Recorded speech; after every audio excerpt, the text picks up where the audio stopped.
E aí, pessoal, tudo bem? Voltamos aí para dar continuidade a essa longa jornada aí pelo reino animal. E hoje vamos falar do quinto grupo, tá? Vamos falar agora dos moluscos. Eu pessoalmente começo aí uma briga etiológica que eu vou explicar já já. Então, vamos para a aula. Estão prontos? Vamos lá. Ítalo, briga etiológica. Como assim, tá? Dentro da classificação do reino animal, a cada dia nós fazemos rearranjos da visão de como nós encaramos e classificamos esses animais por meio de diferenças, né? Apomorfias. E agora começa a ser uma briga, né? Porque atualmente, nas últimas décadas, começaram a se colocar dentro do processo, tá, os moluscos como o quinto grupo, aonde antes a visão era que os anelídeos seriam o quinto grupo. Mas tem uma questão, preste atenção, Ítalo, por que não os anelídeos, já que ele faz parte dos vermes? Alguma coisa se usa para separar, exatamente. O que é que eu uso para agregar dentro dos moluscos? O que os moluscos têm melhor? Então ele tem exoesqueleto, por exemplo, já é um avanço. Aparece sistema circulatório fechado em alguns casos. Ele tem pequenas vantagens. Mas por que não os anelídeos? Aí vem uma briga. Então, a grande questão não é nem a diferença entre nematelmintos e moluscos, e sim entre moluscos e anelídeos, tá certo? Por que que um fica na frente do outro? Então, eu particularmente vejo que os anelídeos deveriam ser o primeiro grupo depois dos nematelmintos, mas hoje se coloca o molúsculo. Ítalo, por que que o molusco deveria ser depois? Porque no cefalópodes, tá, o sistema nervoso centralizado, que eu vou comentar já já, dá uma vantagem de inteligência enorme, tá? E o ponto observado aqui, na verdade, não é nem isso, é a não segmentação.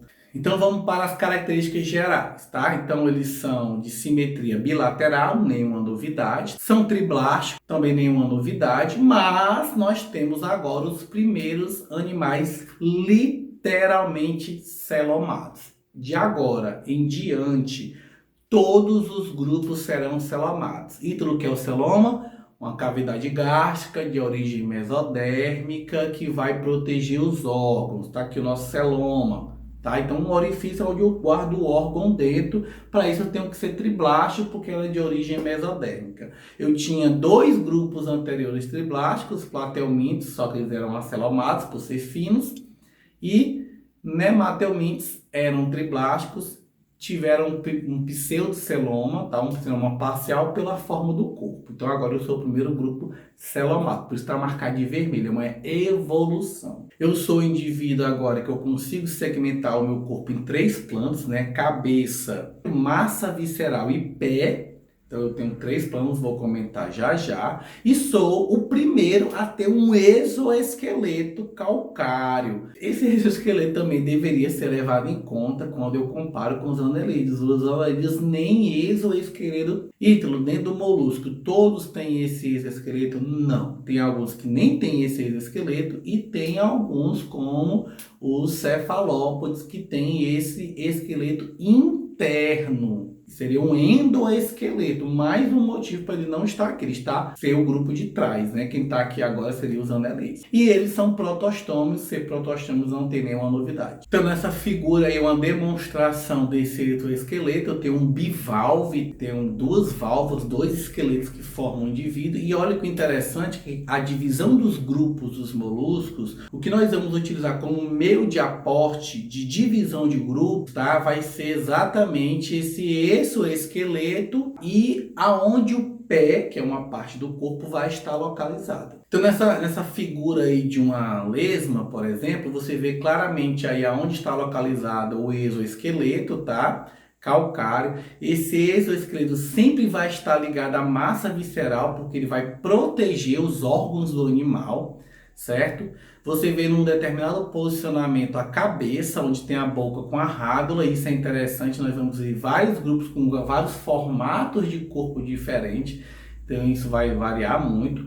Eu vejo aí o pé, onde está localizado, né, a movimentação do animal e a massa visceral do animal. Onde essa massa visceral é exatamente onde ficam os órgãos. Então vamos lá, como é que eu classifico? Né? Eu já comentei, eu classifico ou pelo posicionamento do pé ou pelo formato da concha. Então vamos para o primeiro grupo, tá? A classe Apaclófora. Tá claro, né? Eu não tenho nenhuma placa, nenhuma concha me cobrindo, né? Eles são um formato vermifóide, geralmente ficam em locais aquosos, em pântanos, e eu não tenho nenhuma placa me protegendo. Segundo grupo, os monopaclófalos, ou seja, com uma placa, aquele famoso búzio que você encontra aqui no litoral brasileiro, tá? Esse búzio era um molusco, né? Você pode ver aí a parte da casca superior, né? Do exoesqueleto superior, que ficava voltado para cima, e virado você vê que esse animal vivia, né, aí dentro dessa concha. E aí é muito fácil você comer esse animal, né? Chega ali uma lagosta, vira e ainda usa a concha como prato, né? Ela vai lá e come o animal, o búzio, né? Fica solto, é levado pela maré até a zona de arrebentação, onde ele é triturado pelo movimento mecânico das ondas e vira aquela areia branquinha da praia, né? Eu tenho aí o polipaclófaro, ou seja, várias plaquinhas, né? Ou seja, a quantidade de placas 9, 10 vai determinar o tipo de espécie. Então esse tatuzinho, ele tá ali, já digo. Por que ele é um molusco? Porque a palavra molusca vem do adjetivo moles, corpo mole. Então quando você vira, ele tem um corpo muito molinho internamente, ele é classificado como molusco. Escafópoda, quem é que faz parte dessa classe? É exatamente aquele molusco que vive dentro de uma concha única, sem ser bivalva, que ela tem uma extremidade que geralmente é a entrada de ar, e é muito comum você encontrar em praias. Ele fica enterrado, comendo ali detritos, né, na areia, e uma das pontinhas dele cria ali uma entrada de ar. Eu tenho aí os gastrópodes, né, a classe gastrópoda, conhecidíssima, tá? Os caramujos, né, os caracóis. O nome já diz tudo, gastrópoda, pés no estômago. Então o pé dele fica ligado à massa visceral. Essa concha dele é clássica e ele tem várias ligações com o ser humano. Tanto pode ser utilizado como alimento, como no caso do escargot, como na classe Biofalar, ele está ligada, né, com a esquistossomose. Então você tem uma ligação até íntima com esses tipos de animal. Eu tenho aí a classe Pessilípoda ou bivalva, né, duas conchas, também com a grande ligação com o ser humano, tanto porque ela pode ser utilizada como alimento, né? Eu tenho aí a vieira, a ostra, o sururu, o berbigão, né, que é muito utilizado como alimento, as famosas paejas, tá certo? E também tem a ligação econômica, já que esse tipo de animal é capaz de criar, né, a pérola. Exatamente, a pérola vem de um molusco. Quando você observa o corpo desse animal, você vê que ele é um animal filtrador, tá? Ele se protege dentro das válvulas, ele tem dois sifões, o inalante e o exalante, ele usa o pé para se enterrar na areia e coloca os sifõezinhos para fora e fica trocando. Ele não gosta de água onde tenha muito elemento em suspensão, ele gosta mais daquela água límpida, tá? Alguns restaurantes, né, vendem esses animais vivos, eles colocam ele ali no aquário para depurar, exatamente por ele ser um animal filtrador. Se você não depurar, ele pode ter adquirido algum material pesado do mar, alguma toxina e repassar para você. Então, primeiro você depura, depois você vende. E o interessante desse animal é que a concha, ela é recoberta, tá, por uma capa chamada área nacarada, tá? Onde eu tenho glândulas que liberam uma substância digestiva. Então, o que é que acontece muitas vezes? Esse animal ele está apoiado na concha, né? O corpo dele mole está apoiado na concha e algumas vezes cai algum objeto, uma pedra, um pedaço de animal, cai algo de suspensão entre a concha e o corpo desse animal. O que é que normalmente acontece? Esse animal ele se mexe até expurgar, igualmente cai um cisco no seu olho, né? Cai ali, você pisca o olho, sopra, então ele se mexe um pouco e a maioria das vezes esse objeto cai. Outras vezes esse objeto não sai do corpo dele, fica preso entre a concha e o corpo, tá? Como você pode ver na figura. E aí incomoda. Esse lado nacarado, tá? Começa a liberar essa substância querendo dissolver o objeto. Então, se for um objeto orgânico, ele dissolve. Mas se for um objeto inorgânico, principalmente uma pedra, isso não se dissolve.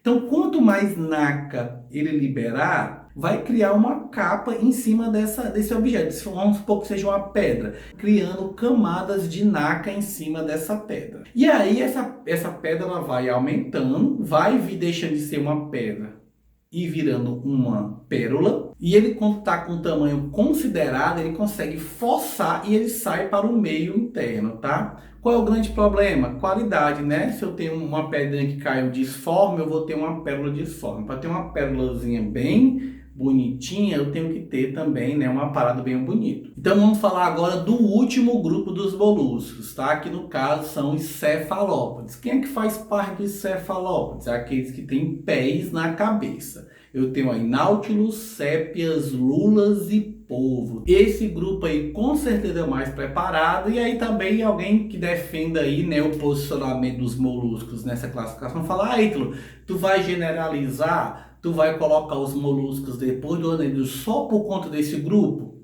Eu colocaria. Nós já vamos falar intrinsecamente de algumas características provenientes desse grupo. Vamos falar agora do sistema digestório, tá? O digestivo. Cada grupo ele vai variar, tá certo? Ou seja, eu tenho características diferentes de como eu alimento. O que é interessante é que eu vou dizer para você que o sistema digestivo dos moluscos ele é completo. Ele tem boca e ânus. Então, a partir de agora, todo mundo vai ter boca e ânus. Mas olha que coisa interessante. A forma que eu como vai variar. Eu vou escolher 3 exemplos aqui. Nos gastrópodes, tá? Eles têm uma boca e nessa boca tem uma língua chamada rádula. A rádula é usado para raspar o alimento, triturar uma folha, um detrito, literalmente lá macerar aquele produto e o animal se alimenta. No caso ele é um animal detritivo, ele se alimenta daquela raspagem. Já nos bivalves, tá? O exemplo usado aí, né? As ostras, eles são animais filtradores, ou seja, eles são animais geralmente parados que usam a filtragem para adquirir o alimento. Então ele vai ter 2 sifões, o inalante e o exalante. Pelo sifão inalante ele puxa a água do mar, essa água vai trazer alguma matéria orgânica, ela vai ficar presa nas brânquias, aí a água volta, sai pelo corpo limpa, aí é o sifão exalante, e o que ficou preso nas brânquias é encaminhado para o sistema pancreático e digestivo, onde vai ocorrer lá o processo de digestão e ele vai adquirir o alimento. Já nas lulas, polvos, o que acontece? Ele tem uma boca com dentes, ele segura o alimento, macera, tritura o alimento e engole o alimento. Geralmente animais carnívoros. E aí começa aí uma grande disputa, como você pode ver nessa figura aí, uma lenda sobre as brigas que acontecem nas zonas abissais entre a lula gigante, tá? Que pode chegar até 15 metros, e a baleia da espécie cachalote, a famosa Moby Dick. Realmente acontecem essas lutas. Ítalo, como é que você sabe? Porque já foi achadas, né, baleias mortas, todas cicatrizadas, arranhadas, com exatamente a boca, tá, dessas lulas e espinhos que ela tem nas ventosas. Então, essa lula tenta realmente matar a cachalote e comer. E a cachalote, quando vence, já se foi achada no trato digestivo desse animal bocas, esses dentes dessas lulas, e aí você faz aí uma regra de 3, né? Você pega uma lula de 1 metro, de 30 centímetros, com uma boquinha desse tamanho, e aí agora dentro da barriga de uma cachalote você acha uns dentes desse tamanho, tá? Aí você faz uma regra de 3 e você consegue ter uma visão, uma estimativa. Se estima que algumas lulas podem chegar até a 20, 25 metros. Sistema circulatório. Ele tem coração, tá? Ele tem um sistema circulatório. É o primeiro animal, já que ele está nessa posição de grupo agora, a ter sistema circulatório. Antes ninguém tinha sistema circulatório, ninguém tinha coração, tá? Ele animal tem mente, nem plateia, nem quinidário, nem por isso tinha coração. Agora eu tenho um coração. Esse coração tem um átrio e um ventrículo, tá? Só que eu tenho duas situações, tá? Eu tenho aquela aonde a circulação é aberta, lacunal, ou seja, eu não tenho vasos sanguíneos em todo o corpo do animal. Esse coração bombeia o sangue, ele vai para um vaso sanguíneo e cai dentro de uma hemocele, um buraco, tá? Tecidual, e lá na frente esse buraco tecidual reúne esse sangue que cai em vaso e volta para o coração. Então isso é uma circulação lenta, acontece na maioria dos gastrópodes, menos nos cefalópodes. Os cefalópodes têm circulação fechada, tá? Fechada. Então ele tem uma circulação completa. Ah, então é por isso que eles vêm antes dos anelides, porque eu já li que os anelides todos têm circulação fechada. Pode ser, tá? Pode ser. Mas nos cefalópodes ele tem circulação fechada. O coração bate, o sangue vai por artérias, tá? Aí depois vai para os tecidos, é recolhido dos tecidos, não há lacuna, volta pelas veias para o coração, simples. Sistema excretor, eles têm metanefrídeos. O que é que são os metanefrídeos? São órgãos que futuramente serão rins, onde eu tenho um poro de recolhimento do líquido, tá? Celomático. Então, se a minha circulação é aberta, esse metanefrídeo está ligado à hemocele. Então, o líquido que está passando lá entra pelo poro, os pelos pegam a substância, né, que eu tenho que eliminar, conduzem pelo nefridioporo e eliminam essa substância. Então, eles vão recolher esse líquido, esse nefridioporo vai movimentar essa substância e vai jogar para fora do corpo. Já animais como o cefalópodes, esses metanefrídeos estão ligados diretamente ao seu sistema circulatório fechado. Agora o bicho pega, tá? Que é o sistema nervoso, que é a minha maior crítica, tá? O sistema nervoso de todos os grupos, menos o dos cefalópodes, são glândulos encefálicos ligados a dois cordões nervosos. Então, por exemplo, eu estou pegando um molusco como exemplo, eu tenho dois glândulos na cabeça, né? Um comanda a boca e outro os olhos. Eu vou ter um glânglio ligado à massa visceral e glândulos ligados aos... Mas quando eu chego nos cefalópodes, tudo muda, tá? Tá aí a grande questão. Nos cefalópodes, aqueles três glândulos estão unidos num local só.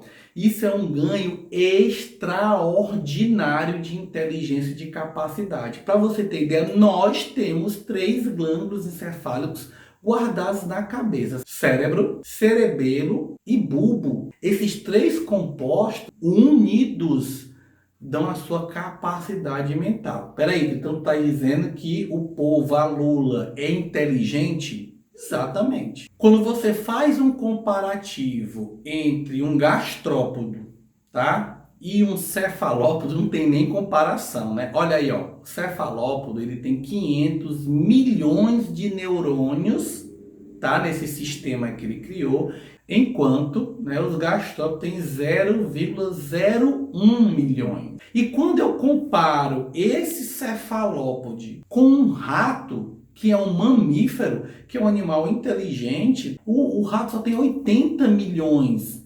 Que é isso? Então tu tá me dizendo, Ítalo, que o polvo ele chega a ser até mesmo 5 vezes mais inteligente, 6 vezes mais inteligente do que um rato? Exatamente.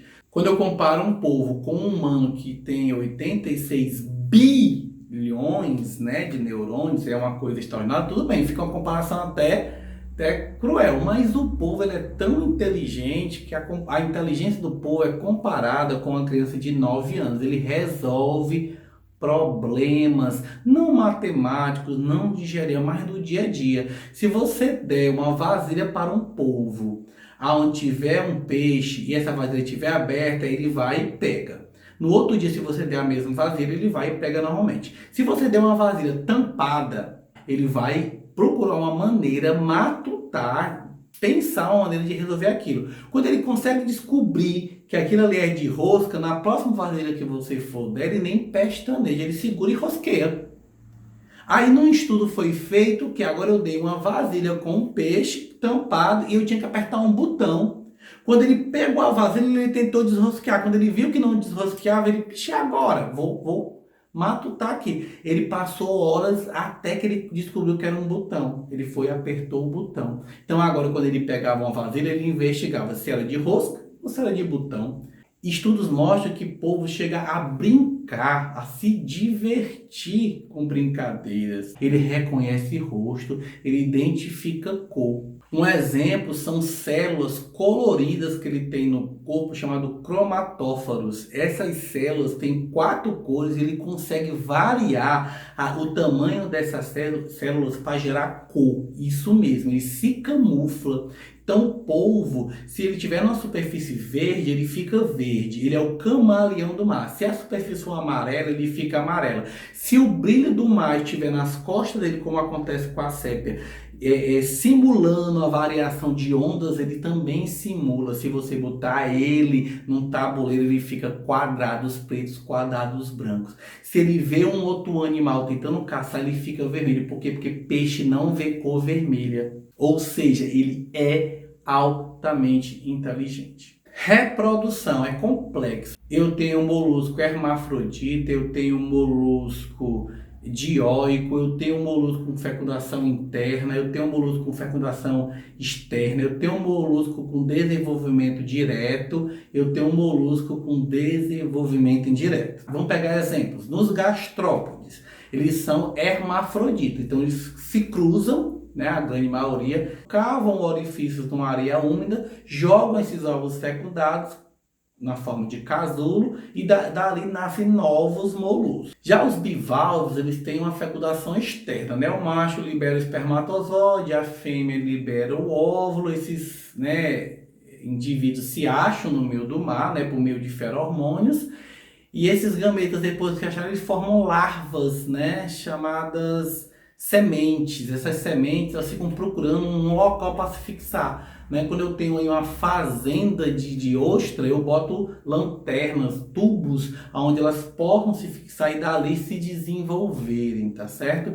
Então, ele sofre uma metamorfose, né? Ele sofre um desenvolvimento indireto, ele muda de corpo até se tornar um indivíduo adulto.